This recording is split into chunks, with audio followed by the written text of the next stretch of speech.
you can't handle the heat. Booyaka Shell, welcome back to another episode of If You Can't Handle the Heat. It's your boy G Swizz, joined by Micah. Micah, how we doing, bro? Good. Cruising. Well, let's give a quick update to the people out there on our season. First off, it's going to be us, me and you, so I'll give an update for Joe eventually. But Micah, how's your season going, man? It's going well. We have 2 games left, 2 regular season games left. We are fighting to stay in 8th place. We're currently in 8th place by 6 points. But the team that is 2 games behind us have to play Zoxa, which is Eric Shozier's team, and Ystrembia.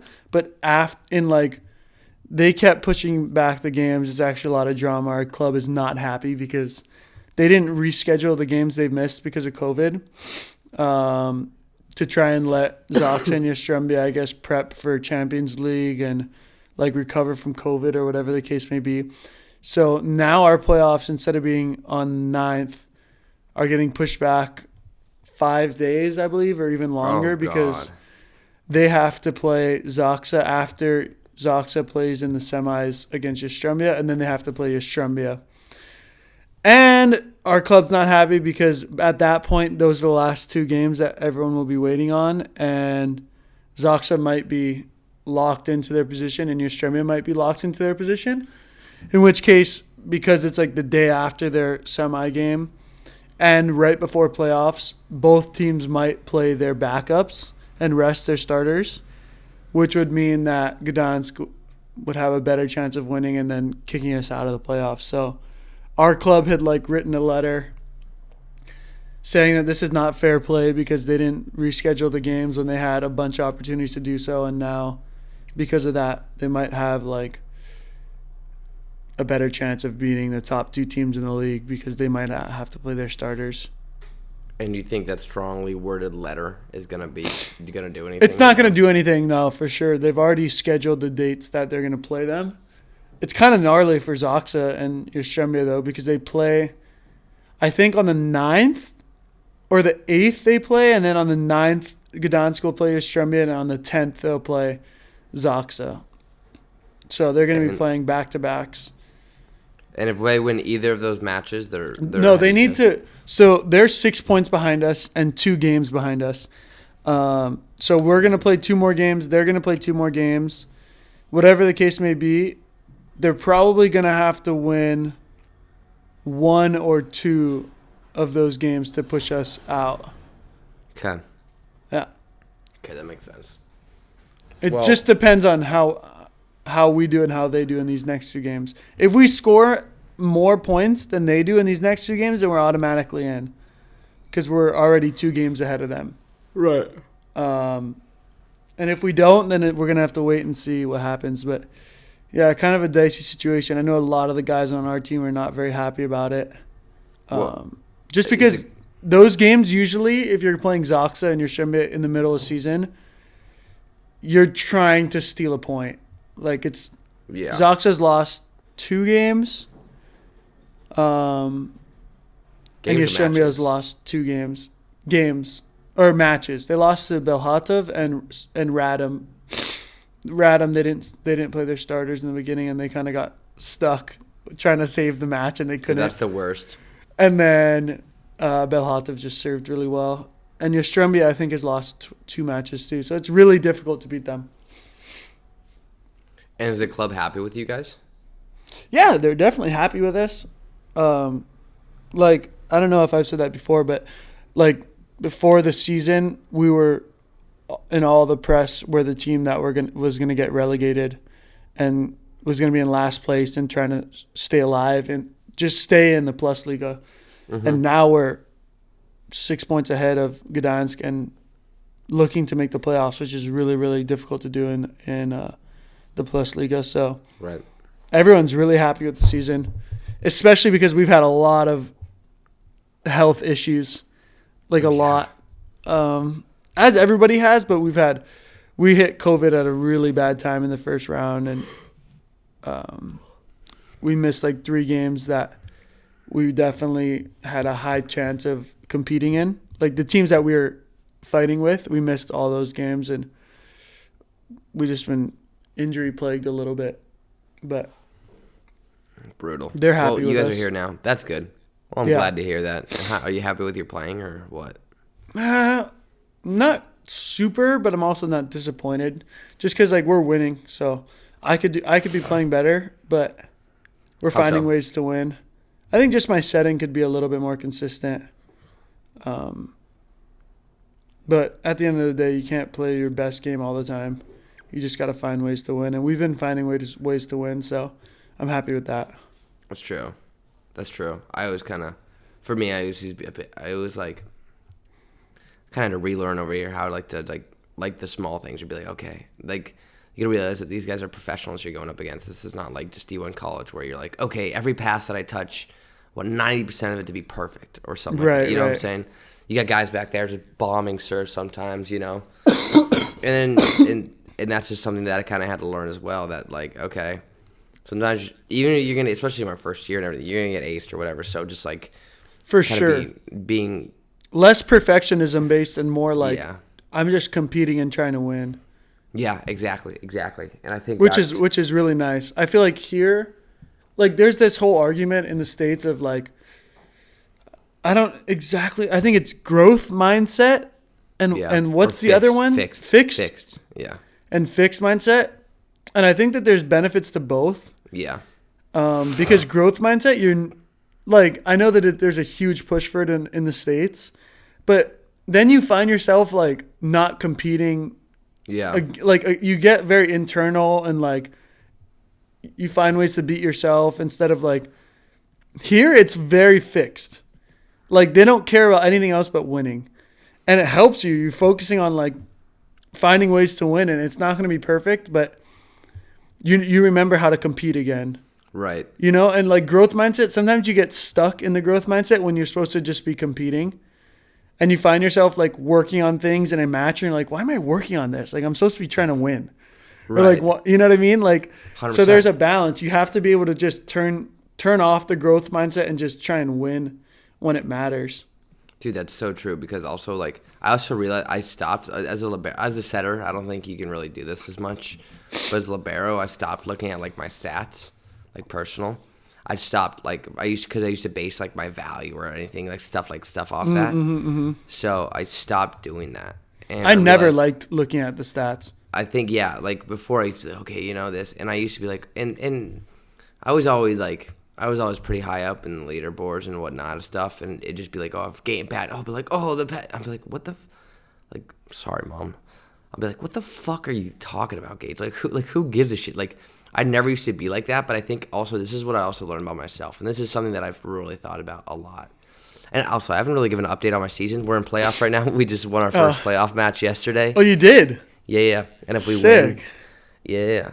So if we win on Saturday, then we're through the semis, and this is the team's first year in the first league, so they're beyond ecstatic. Nice. And if so that'd be really cool. But there's a 2-week break after. What position did you finish in? We finished in 4th. Okay, so you're playing. It's 4 versus 5. There's 8 teams in the playoff. 8 teams, yeah. Nice. Okay, so you're in a good spot. Dude, we were like with like 4 games to go. We were in 7th place. Oh, so you hit a hot streak at the end. We had a hot streak and people hit a low streak. We were like, let's go! Yeah, that's it. And then, so that's where we are. And I'll be honest, like part of me was like, ooh. And this is, all right, I'm about to open up a can of worms right here with this. There's 2 things I want to talk about. 1, right before I gave an update, and 2, right now, is like, before I used to be like, oh, you know, if we lose, you know, then maybe I get to go home or something or whatever. But then I just kept thinking about that. I was like, oh, I could be home in 5 days or I could blah, blah. But then I stepped in the court and I saw Yeah, when you're on the court. Yeah.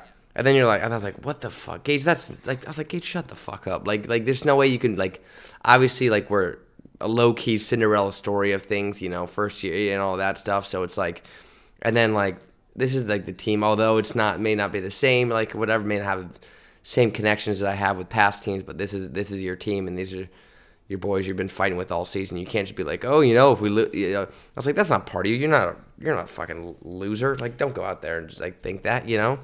No, there's a double-edged sword to a lot of these things that, like, at the end of the year, playoffs and all of that kind of stuff, it's like the better you do, the longer you're in Europe. And there's definitely times where you're, like, off the court, you're like, whoo, like, it's a win-win. Like either way, if we do lose, I get to go home, and if we do win, then we're having a great year. And it's like it's always nice to win. But then when you step on the court, like I've always never had an issue like not turning off I just want to win.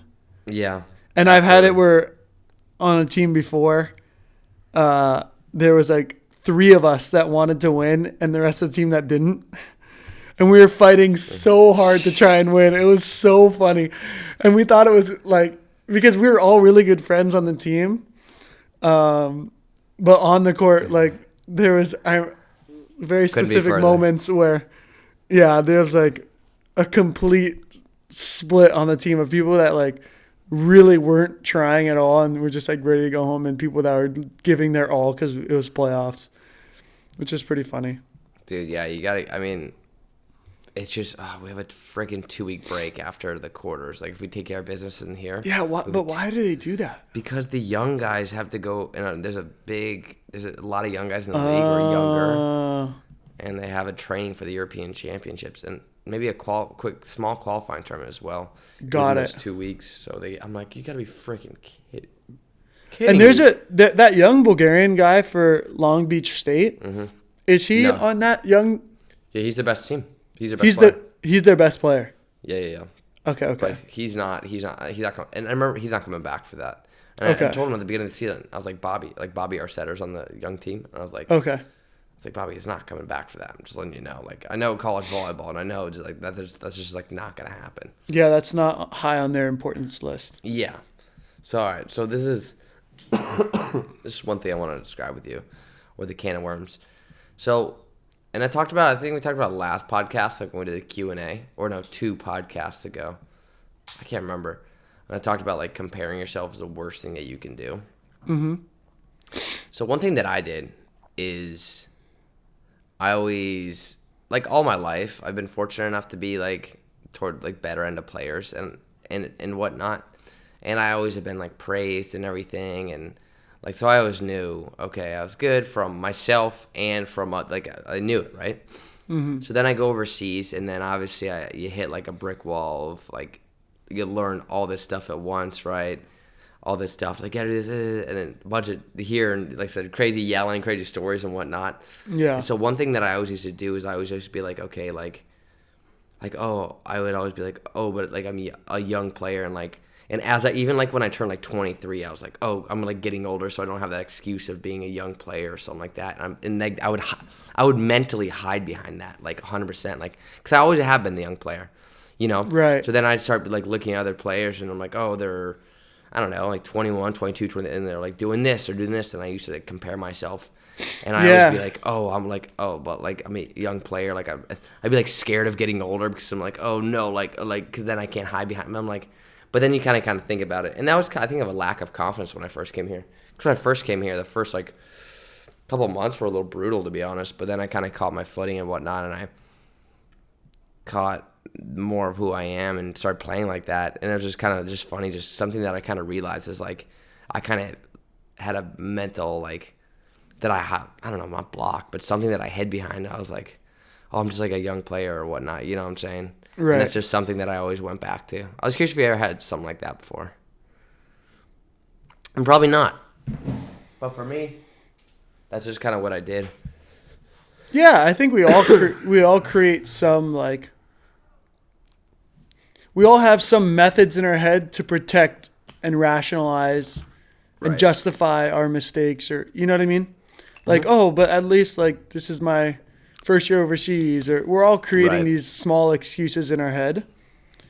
One of them could be that we're young players or whatever the case may be, which is also interesting because we're not that young anymore. I know. And it's interesting to see like we are, but we aren't. The changing of the guard is happening though. Where like all of these top leagues, you're starting to see 25, 24-year-olds like take up really big positions. Like in the Plus Liga, I didn't realize that a lot of these guys aren't that old. Like Slivka's not that old.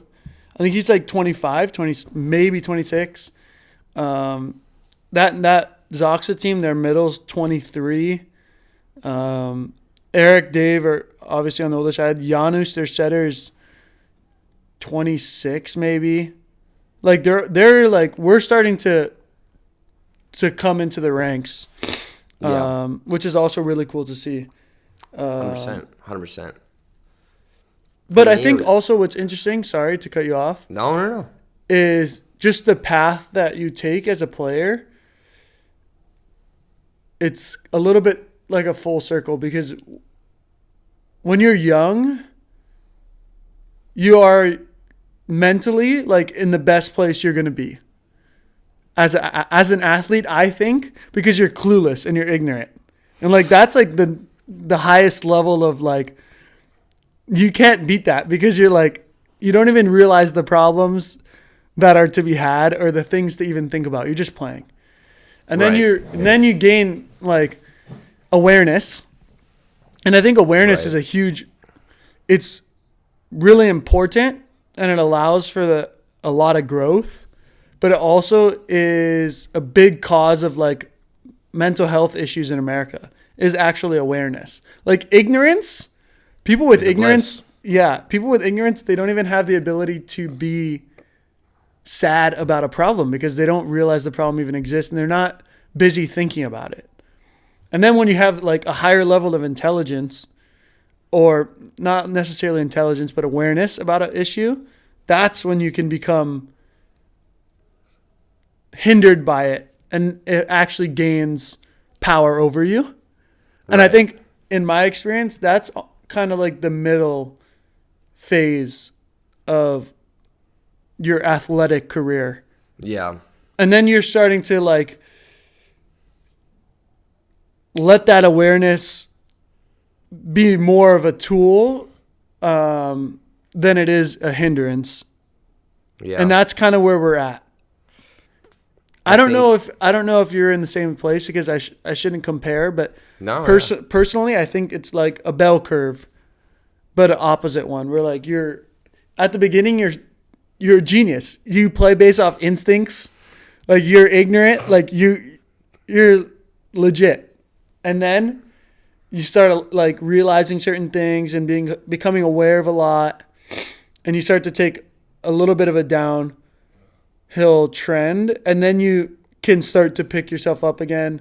And for me, that was coming overseas. Mm-hmm.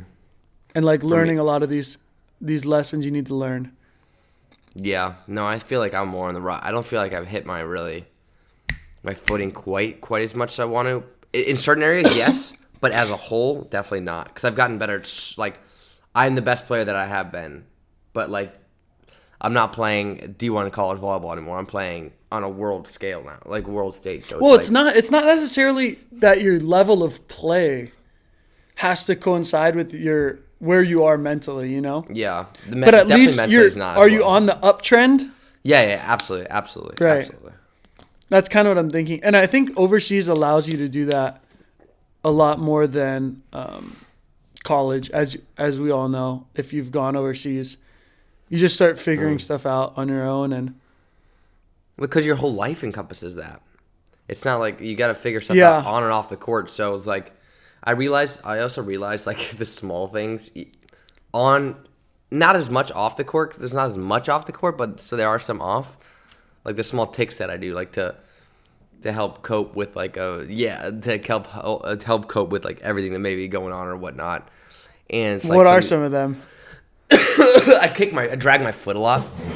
If I overpass a ball, it's like no, and I drag my foot a lot, or I say hi, or I also like don't look people in the eye as much too. Yeah, like, I also don't that's look people definitely in the eye a thing. as much. So when you're like low confidence, you're not gonna look people in the eyes as much. I think. Yeah, there was a couple things I did last night. I forget what I did. But there's just some stuff that I realized. I'm like, oh yeah. There's another hot topic that I just thought about before we hopped on the podcast. I saw Andrew Scholes talk about it. And I'm a big fan of Andrew Scholes. And this is that woman's swimmer. Have you heard about? Yes. The one just destroying. Like, what do you think about that? I mean, not the biggest fan. You know, I don't think that in terms of competing. I mean, there's a reason why you hear so many of these transgender athletes just destroying records or winning. Like, I mean, it's not like, it's pretty obvious why. I mean, yeah. So and then you see and you see a lot of these competitors, and they put on Twitter, they say out to the world, they trained their whole lives for this, and now someone who's transitioned is now, for sure, physically not on equal playing field. So I mean, right. So it's messed up in my mind. Like, I agree. Yeah, that's how I feel about it.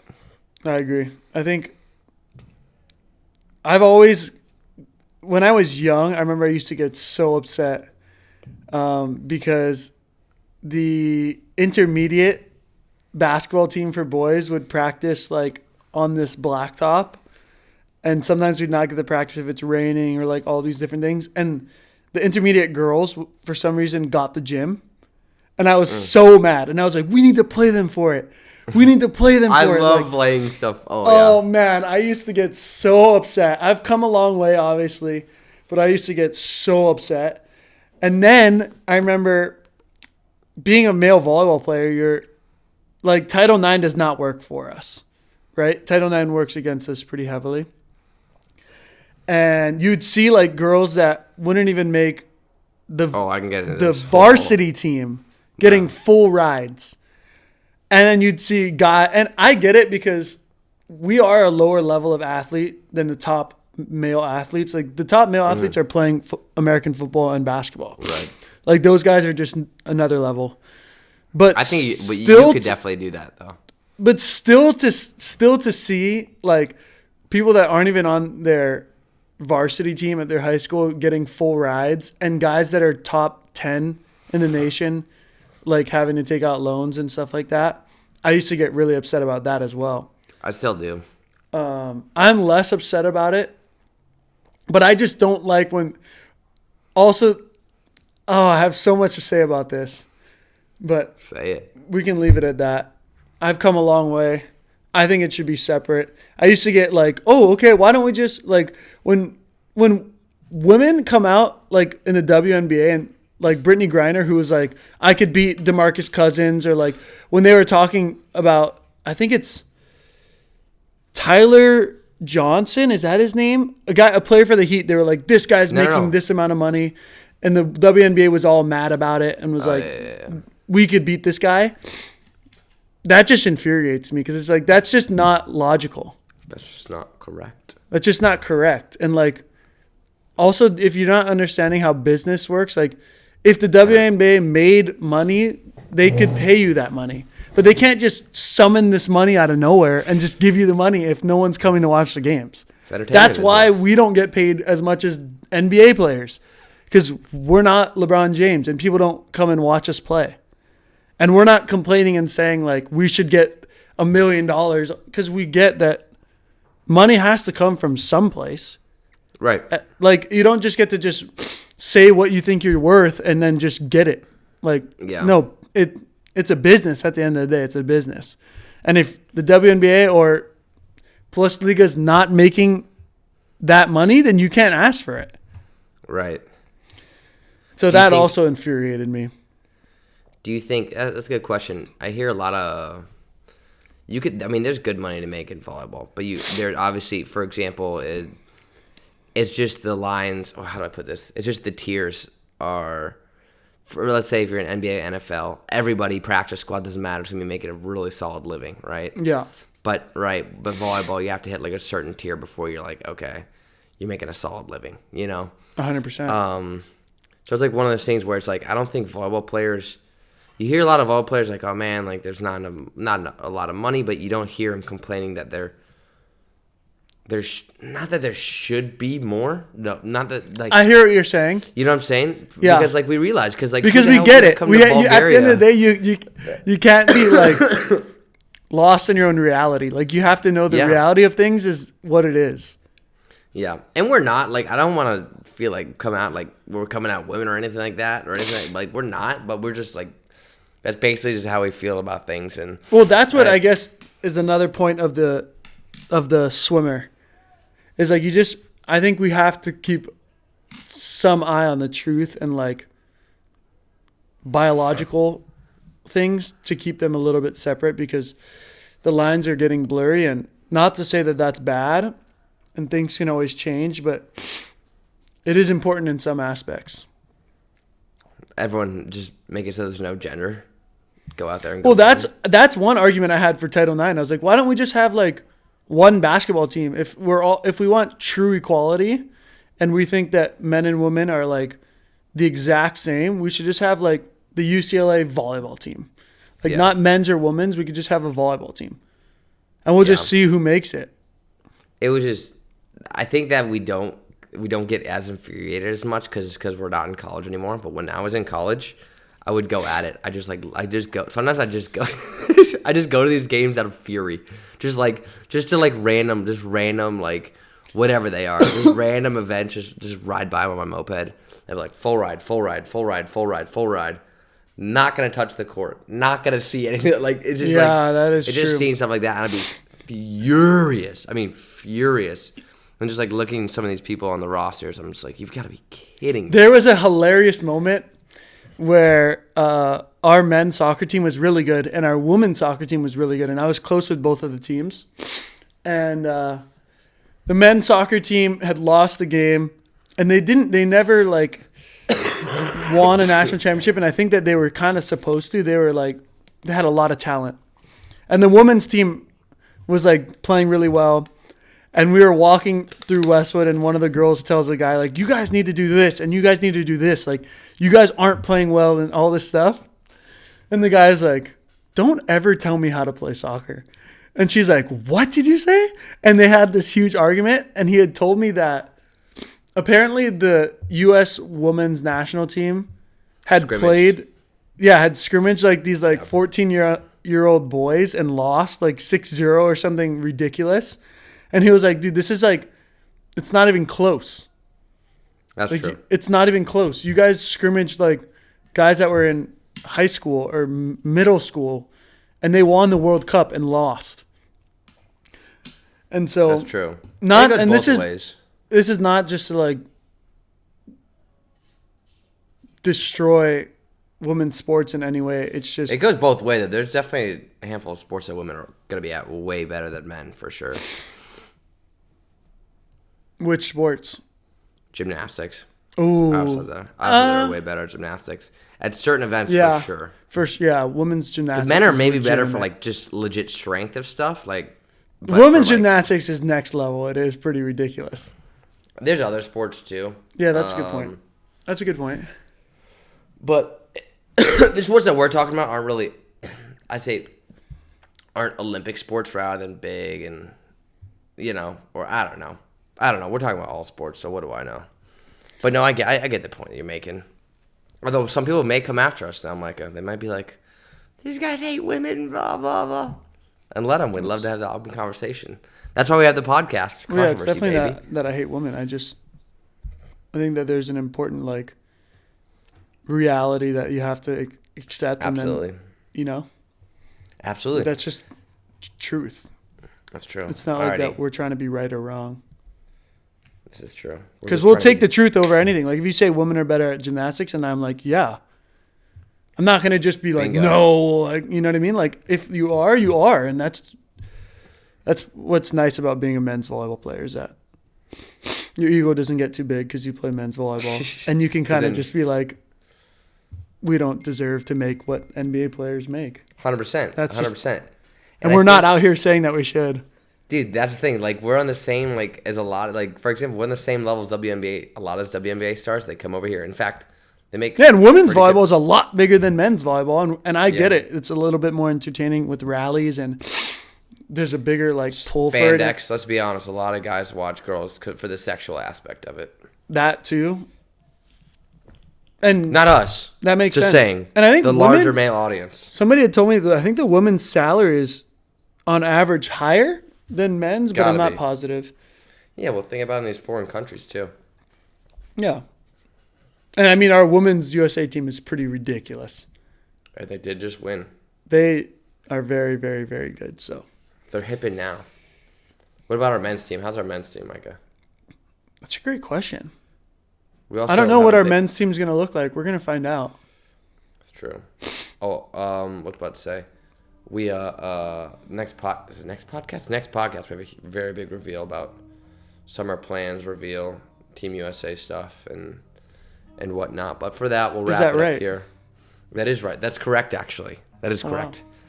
Yeah. That's news to me. Well, it's gonna be news to everyone in about 7 days. So perfect.